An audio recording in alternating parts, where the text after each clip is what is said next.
Douglas felt dirty. He stepped under the entrance flap to his tent and picked up the mirror by his wash basin. He peered tentatively at his reflection and sighed with relief. There's a true Angelite. He flashed his perfect teeth. Pure, unsullied blood all the way back to the ruin of Dinazgol. Just looking at the sergeant had made him feel infected by his ugliness, and the watery-eyed buffoon was far from the worst of his company. Douglas lovingly tousled his own golden curls, took up a flannel and dabbed his face. His fair skin was smooth and unmarked by scars or any other blemishes. He smiled as he thought of all the men in his company who'd once commented on his immaculate appearance. They used to boast about their own battle scars, and for the first few weeks under his command they had sneered at Douglas. In hushed voices they had called him Dollface and given life to rumours that he was in fact a girl. Douglas was used to this, however, and he let them have their petty jokes. For a time. It wasn't long before someone challenged him, a stout man whose name Douglas hadn't cared to remember. He was deep in his cups and had proclaimed that unless Douglas showed them all his cunt, he was going to beat the truth out of him. The forgotten man had lasted no more than a few seconds before he fell to the ground with his throat split open. He was the first man under Douglas's command to die by his hand, but not the last. There were few soldiers who could boast of having not a single scar, fewer officers. None, however, could say that they had risen to the rank of inquester by their 16th year. Douglas alone had that privilege. The presumption is always that he must be inexperienced in battle to have such a perfectly unmarked body. People tend to forget that the same can be achieved by having exceptional skill at arms. He had been undefeated at the academy. As the only heir to one of the last remaining noble houses of the Angelites, Douglas was trained in the virtue of steel as soon as he could walk. By the time he reached the academy, he had already been trained by his father's fiercest soldiers. His tutors pitted him time and again against the other students, low-born churls and contemptible half-breeds from all over the known world, sometimes two at a time. They all found themselves squashed under his polished boot. That was, after all, where they belonged, and Douglas never missed an opportunity to remind them. As always, at the first light of dawn, the company was assembled and the camp dismantled. Douglas looked them over and was pleased to note that several of the men had taken the first few steps towards earning his respect, or at least shedding his disdain. Breastplates were polished, beards shaved, crossbows oiled, a marked improvement. There still persisted a scattering of sour looks, frowns, whispers, but there was time yet. Douglas, of course, was no less than flawless in his presentation.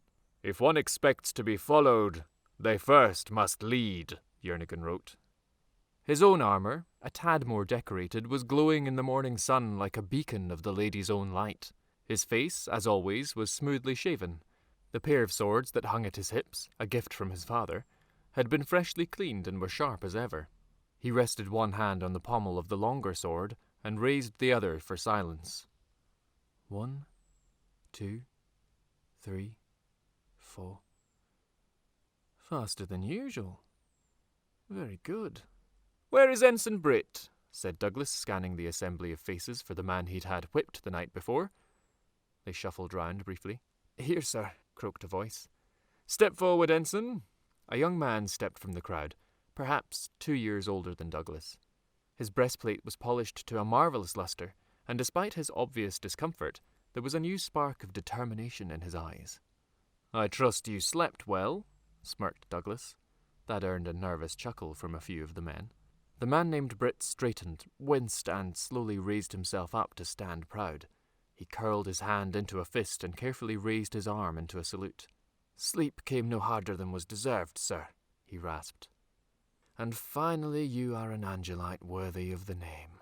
Douglas saluted in return, glowing with pride as much as polished steel. "Good man, Ensign.